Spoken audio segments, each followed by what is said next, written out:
श्रोते हो, चला श्रवण करूयात अध्याय 26. श्री नरसिंह सरस्वतींनी वेदांचा विस्तार केवढा आहे हे त्या ब्राह्मणांना सांगितले. पूर्वी भारद्वाज हे विख्यात ऋषी अभ्यास करीत होते. ते 100 वर्ष जगले. त्यांनी ब्रह्मचर्य आचरिले. पूर्ण वेद शिकावे म्हणून त्यांनी ब्रह्मदेवाची 3 तपे आराधना केली. त्यावेळी त्यांना अल्पसे वेदज्ञान झाले. मग त्यांनी पुन्हा तप केले. तेव्हा ब्रह्मदेव प्रसन्न झाले व म्हणाले, तुला काय हवे? तेव्हा भारद्वाज म्हणाला, मला तुझ्या कृपेने संपूर्ण वेदाचे अध्ययन करायचे आहे. तेव्हा ब्रह्मदेव म्हणाले, वेदांना मोजमाप नाही.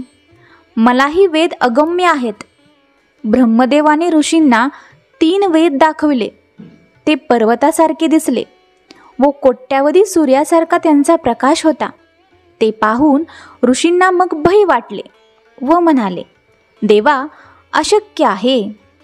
या वेदांचा आरंभ व शेवट हे फक्त परमेश्वरच जाणू शकतो. हे सर्व वेद शिकण्याचे सामर्थ्य माझ्यात नाही आहे. तरी तुझ्या मनात जेवढे काही द्यावसे वाटते तेवढे मला द्यावे. या कलियुगात ब्राह्मणांनी आपले कर्म सोडले. वेदांचा लोप झाला. ते पृथ्वीवरून गुप्त झाले. कर्मभ्रष्ट होऊन ब्राह्मण यवनांपुढे वेद पठण करू लागले. त्यामुळेच त्यांचे सत्व जाऊन ते मंदमतीचे झाले. वेदांमुळे ब्राह्मणांना लोक देव मानित असत. वेदांमुळे त्यांना स्थैर्य मिळाले होते. विष्णू स्वतःच ब्राह्मणांची पूजा करीत असे व वेदांच्या सत्वांमुळे ब्राह्मणांना ते आपले दैवत मानित असे. पण ते वेदमार्ग सोडून दुसऱ्याच मार्गावर जात आहेत. त्यामुळे त्यांचे सत्व नष्ट झाले. ते हलक्या कर्मभ्रष्ट लोकांची सेवा करू लागले. तुम्ही स्वतःला चतुर्वेदी म्हणविता. लोकात चर्चा वादविवाद करता. त्या वेदांचे अनंत भेद आहेत. ते तुम्हाला माहीत नाहीत. असे वागण्यात तुमचे हित नाही आहे. इतर ब्राह्मणांचा तुम्ही रोष ओढून घेत आहात. तुम्ही स्वतःची स्तुती करता, जयपत्रे दाखविता आणि त्रिविक्रम भारती हा यती असूनही त्यांच्याजवळ जयपत्र मागता. आमचे म्हणणे ऐका आणि आता परत जा. फुकट गर्वाने हिंडत आपला प्राण गमवू नका. श्रीगुरूंनी त्या ब्राह्मणांना हितबुद्धीने सर्व सांगितले. पण ते तामसी ब्राह्मण ऐकेनात. असे हे मदोमत ब्राह्मण. त्यांना स्वतःचे हित कशात आहे हे श्रीगुरूंनी सांगूनही कळेना. यापुढील कथाभाग पुढील अध्यायात आहे. श्रोते हो, चला श्रवण करूयात अध्याय 27. श्रीगुरूंनी अनेक प्रकारे त्या ब्राह्मणांना 4 हिताच्या गोष्टी सांगून त्यांचे मन वळविण्याचा प्रयत्न केला. पण ते तामसी ब्राह्मण ऐकेनात. ते म्हणू लागले, आमच्याशी वाद करा किंवा जयपत्र तरी द्या.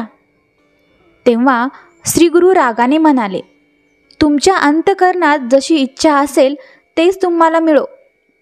ते मदोमत ब्राह्मण श्रीगुरूंचे खरे स्वरूप ओळखू शकले नाहीत.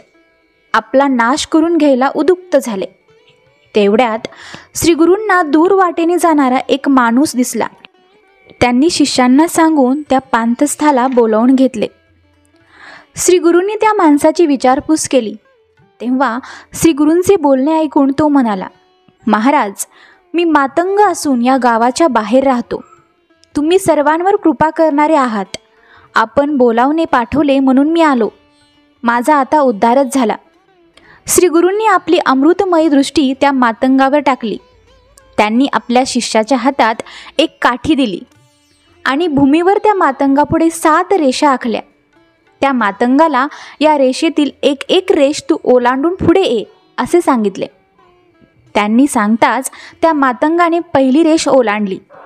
त्यावेळी त्याला अधिक ज्ञान प्राप्त झाले. आता श्रीगुरूंनी त्याला विचारले, तू कोणत्या कुळात जन्मलास? पतित म्हणाला, मी किरात वंशात जन्मलो असून माझे नाव वनराखा आहे. त्याने दुसरी रेष ओलांडली.